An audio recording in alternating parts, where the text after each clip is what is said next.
بسم الله الرحمن الرحيم. يا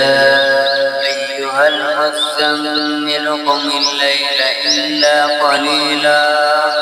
نصفه أو انقص منه قليلا أو زد عليه ورتل القرآن ترتيلا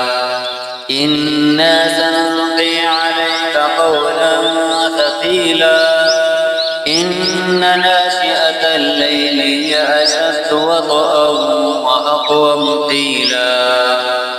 إن لك في النهار سبحا طويلا واذكر اسم ربك وتبتل إليه تبتيلا رب المشرق والمغرب لا إله إلا هو فاتخذه وكيلا واصبر على ما يقولون واهجرهم هجرا جميلا وذرني والمكذبين أولي النعمة ومهلهم قليلا إن لدينا أنكالا وجحيما وطعاما ذا غصة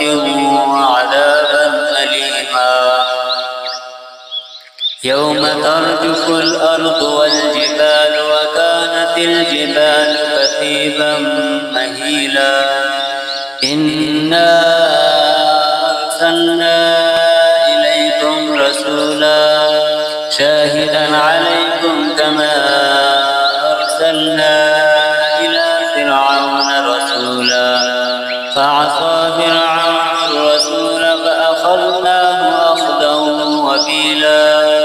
فكيف تتقون إن كفرتم يوما يجعل الولدان شيبا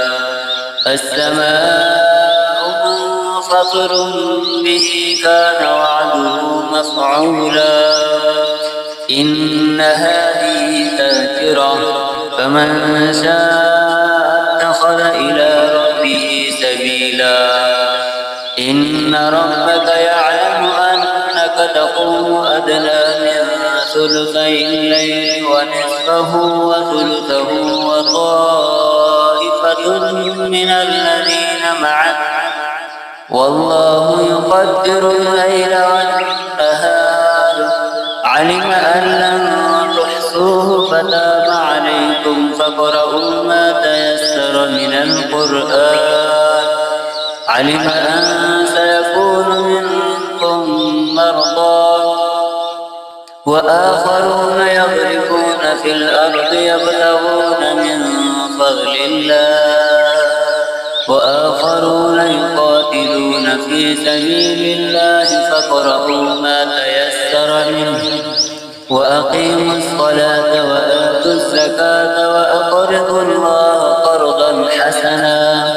وما تقدموا لأنفسكم من خير تجدوه عند الله هو خيرا وأعظم أجرا واستغفروا الله إن الله